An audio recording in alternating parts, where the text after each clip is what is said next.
Amanda is wondering, she observed that last night she took a couple of photos of the moon and noticed that at different times the moon was different colors. Some of you may have observed that. Here's the shots she sent me, pretty neat. What would you do if one of the world's most respected scientists stepped onto a stage, voice trembling, and told you the moon was never what you thought it was? When Michio Kaku broke down in front of a stunned audience, science fans everywhere lost their minds. Ancient secrets, cosmic machines, hidden signals. This isn't science fiction. This is the news that turned the world upside down, and you're about to see why nobody can ever look at the moon the same way again.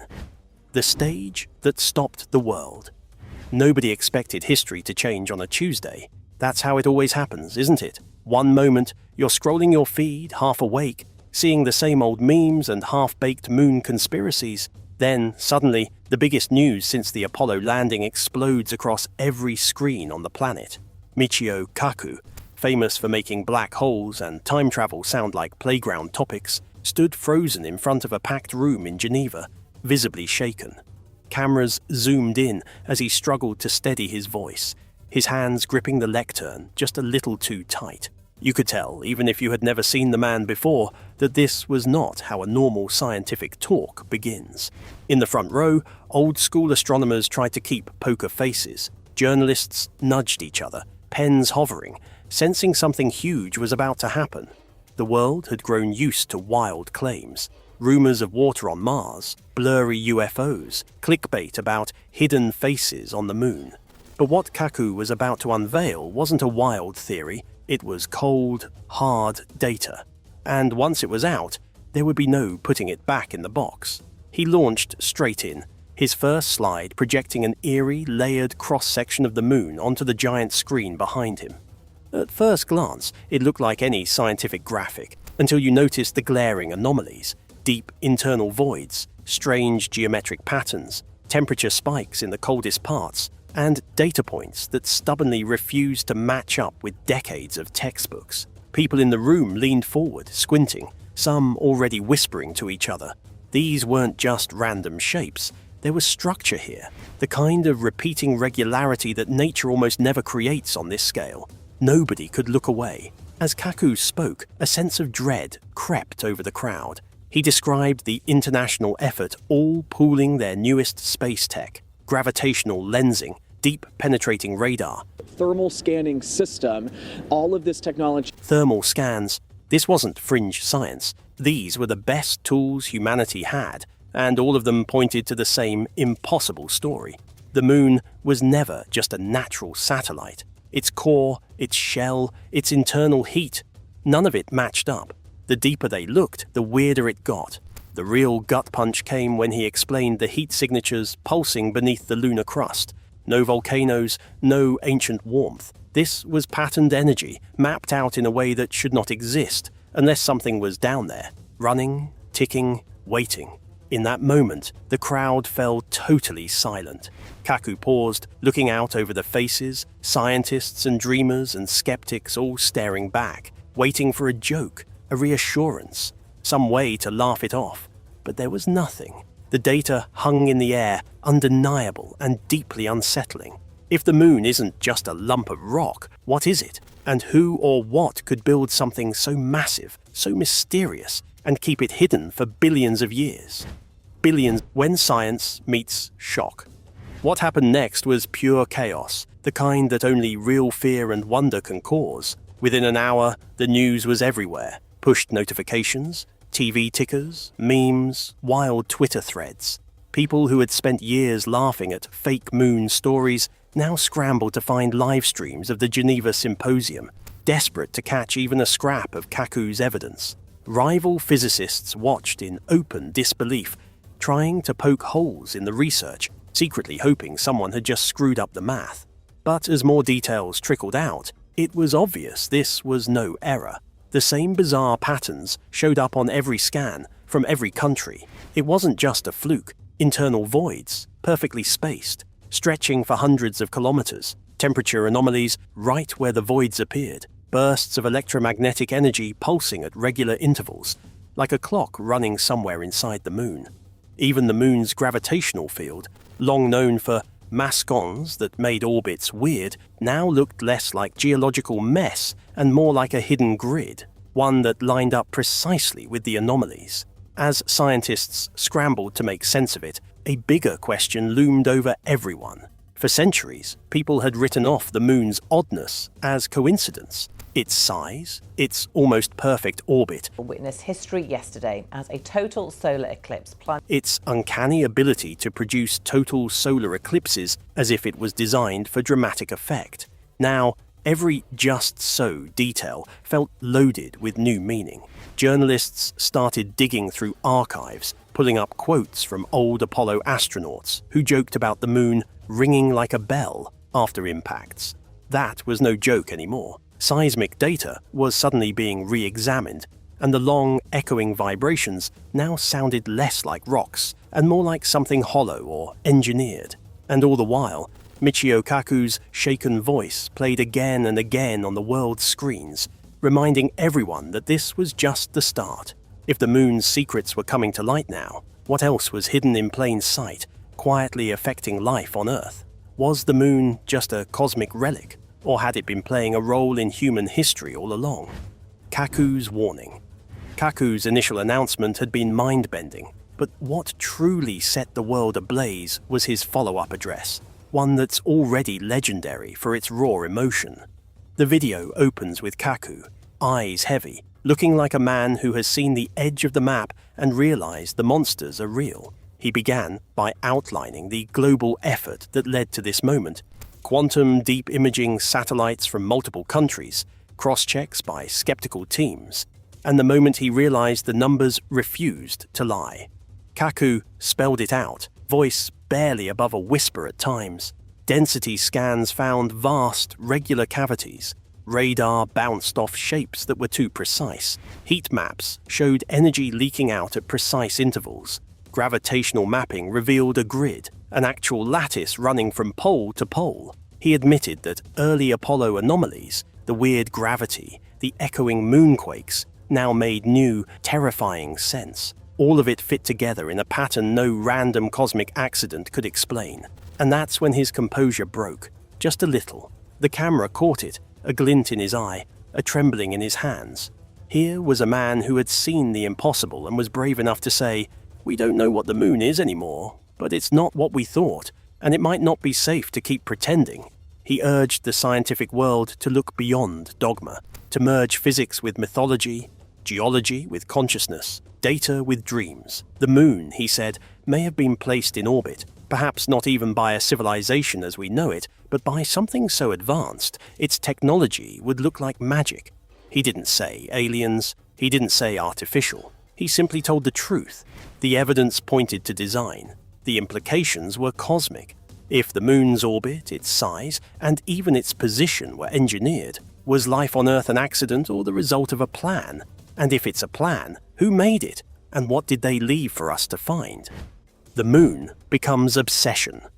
The fallout was instant and wild. The moon, once a silent backdrop to every human story, was now front-page news everywhere. Governments convened emergency panels. Space agencies tore up old mission plans and replaced them with blueprints for deep drilling probes and magnetic field scanners. New private companies, flush with venture capital, pitched moon mining projects rebranded as lunar archaeology. Overnight, the first true space race in decades was reignited, not for flags or minerals, but for answers. The world's public was no calmer. Millions stayed up at night, eyes glued to live streams of amateur telescopes, hoping for flashes or signals. Online, forums exploded with speculation, wild theories, and frantic attempts to decode every blip in lunar data. Conspiracy theorists and scientists argued side by side, digging through ancient myths that described the moon arriving after the Earth, and tribal stories about the moon changing color or speaking to humans in dreams. Psychologists noticed a wave of moon-related dreams reported online, visions of tunnels, lights, or cryptic symbols. Artists painted images of hollow moons and mechanical hearts buried under craters. Pop musicians released songs about the Watcher in the night sky. For some, the news was exhilarating. For others, it felt like the universe itself had turned into a riddle nobody could solve. Meanwhile, science didn't slow down. Every old Apollo sample was re-examined. Chemists reported odd isotopes, never-before-seen crystal structures, hints that some lunar material might have been imported, possibly from outside our solar system. Seismologists reported new moonquakes that echoed for hours, stronger and stranger than anything recorded in the past. As evidence mounted, is the moon still active? Was it left as a machine, a vault, a beacon, or something waiting to wake up? And if the moon has been waiting, what could possibly happen if we finally trigger a response? Myths, madness, and wonder. The shockwaves didn't stop at science and government. The moon's new mystery bled into every part of daily life.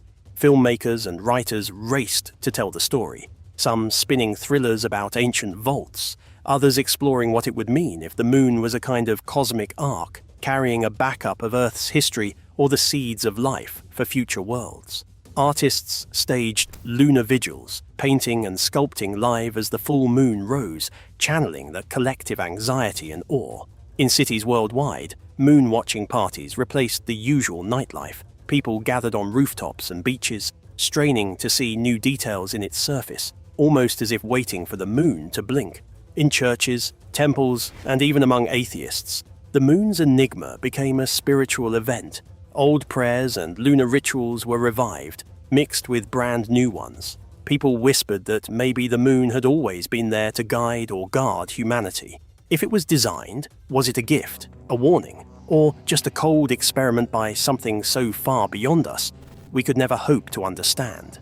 Meanwhile, online movements tried to communicate with the moon. Flash mobs of synchronized lights, musical broadcasts, radio pulses beamed skyward. Some insisted the only thing left was to try and say hello, just in case someone or something was still listening. If the moon is an artifact and we're finally paying attention, are we about to get an answer back? Or are we just the latest species to stare up and wonder? Stare up the race for secrets. Within months, the moon was at the center of a new kind of space race. China, the US, Europe, and a coalition of smaller nations all announced missions to scan, drill, and probe deeper than ever before. Billionaires joined in, funding private expeditions and sending miniaturized bots to explore the deepest cracks and shadows. The first mission to pierce a suspected void returned garbled data, magnetic anomalies, and, for a split second, a structured burst of code. So complex, AI teams around the world are still trying to decode it. The implications were staggering. Military analysts wrote reports about strategic lunar assets and the potential for alien technology to tip the balance of power on Earth. A few doomsayers warned of waking ancient defenses or traps left to keep curious civilizations in check. But for most, the drive to know was too strong. Every country wanted to be the first to solve the puzzle. Cultural divides faded as scientists from rivals teamed up, convinced the moon's mystery belonged to everyone. The best theory of the moon's formation is... Live feeds from lunar missions became the world's new favorite reality show. The chatter never stopped.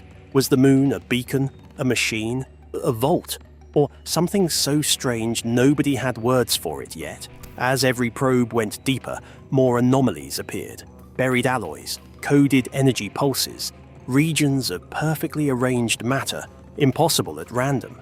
Even the moon's orbit itself looked tweaked, maintained over billions of years by some invisible hand. I want to show you how the moon has slowed the Earth's rotation from 6... If we finally solve the moon's riddle, will we find a warning, a treasure, or an invitation to something even greater?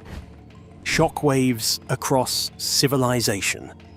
As the months passed, the moon's transformation from familiar neighbor to cosmic mystery sent deeper ripples through society than even the most jaded commentators could have predicted. Universities launched entirely new departments to study exoarchaeology, blending physics, anthropology, cryptography, and even art history. Suddenly, jobs that never existed before, lunar myth analyst, cross-cultural signal decoder, even moonquake archivist, were real career options. snapped up by the world's brightest young minds who wanted nothing more than to leave their mark on the greatest puzzle ever discovered. High school science fairs took on a new energy, with students building mock-ups of lunar corridors or designing simulations to test how artificial voids might stabilize an orbit. Late-night debate clubs found themselves wrestling with topics that would have sounded delusional just a year earlier. Those of you who disagree, say what? Those of you who disagree, say what? Teachers found their old astronomy lessons hopelessly outdated, and some even encouraged kids to invent their own theories, daring them to reach as wildly as the professionals now did. The news cycle became a never-ending whirlwind. Every few days, another bombshell headline would drop. New lunar probe discovers unnatural metal lattice. AI discovers recurring code in moonquake vibrations. Or lost Mayan carvings depict possible ancient moon tech. These updates didn't come with neat answers, only more layers of intrigue, more proof that nobody on Earth, no matter how credentialed, could claim to have a full grasp on what was happening. And beneath the excitement, the existential anxiety never faded. Philosophers and religious leaders found themselves on TV and live stream panels, not to debate if the moon was artificial, but to grapple with what that means for human destiny. Some argued it proved the universe was guided by intelligence, that life on Earth wasn't an accident, but part of a vast, orchestrated experiment. Much faster than the moon orbiting the Earth. Others warned against hubris, worrying aloud that curiosity might bring consequences. What if the moon is a test, and humanity is only now facing the first question on a much longer cosmic exam? What if our next moves are being watched and judged by something beyond our understanding? As missions prepared to drill deeper, ethical debates raged. Should humans have the right to open every lock, dig into every secret, just because we can? What if the moon was left as a gift, or a vault, or even a grave marker, something meant to be observed, not disturbed? Could Earth handle the fallout if the truth turned out to be too big, too weird, or too dangerous for us to grasp? At the same time, a new spirit of connection began to rise. International lunar research teams published data in the open, daring rivals and skeptics to prove them wrong or take the next step. The private sector, no longer motivated by greed alone, began to talk about the stewardship of artifacts and planetary heritage. For perhaps the first time in centuries, the world found itself united not by fear or competition, but by a shared desire to know, no matter the risk, no matter how uncomfortable the answers might be. Moonwatching became a global ritual. People camped on rooftops, beaches, and mountains, sometimes falling silent, sometimes breaking into spontaneous discussion, as if drawn together by some ancient urge to wonder aloud. In remote villages and crowded megacities alike, families and friends traded stories, asked impossible questions, and listened to the hush of the sky. There were no experts anymore, only participants in a mystery that belonged to everyone. And the moon travels around the Earth in a very elliptical orbit.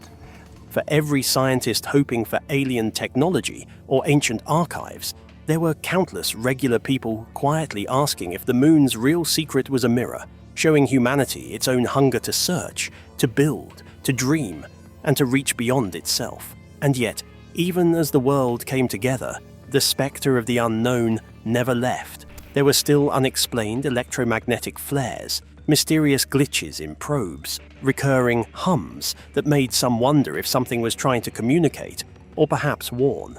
Wild rumors hinted at data quietly suppressed, findings too big or frightening to release all at once. There were whispers, too, of shadowy teams, working in secret, racing to unlock the moon's code before anyone else, their motives far from pure.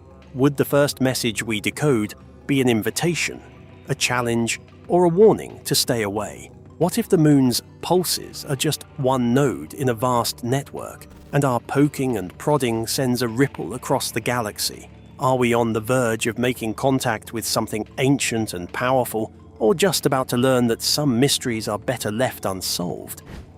The night sky will never be the same. Even now, with rockets launching, AIs humming, and every eye turns skyward, the most powerful change may not be scientific at all. The real shock is what's happened inside us. After Kaku's tears, after the data, after the shock wore off and the questions multiplied, it's the sense of collective wonder that's left its mark. For generations, the moon was background. Predictable, familiar, always there. Now, it's the strangest, most thrilling riddle in history, and we all have a stake in the answer. Every new discovery, every strange blip, every fresh theory turns the moon into a kind of cosmic campfire. And that's how the moon formed around the Earth. That's how the Earth formed around the sun. A place where our ancestors once told stories, where today's scientists chase meaning, and where tomorrow's children will look for hope, fear, and destiny in the silver light overhead. Maybe that's the moon's greatest secret. It's always been both a question and an answer, both a witness and a challenge, waiting for us to wake up and finally see. What happens when the next probe sends back an image or a signal so strange there's no way to spin or explain it away? What if we learn we're not just living under the moon, but inside its story, characters in a much larger epic about to turn the page? Will we rise to the occasion? Or are we standing at the threshold of a mystery that will change not just what we know, but who we are?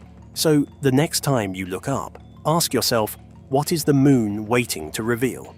Are you ready to find out? The moon used to be the most familiar thing in the night sky, a silent companion watching over humanity's dreams and fears. Now it's the strangest, most exciting, most haunting question mark we've ever faced. The next time you look up, remember, you're staring at the greatest mystery of our age. Drop your wildest theory in the comments below. Do you think the moon is a machine, a library, a cosmic prank, or just the first breadcrumb in a galaxy-spanning trail? Whatever the truth, one thing is clear. The adventure has only just begun, and the moon is finally ready to share its secret.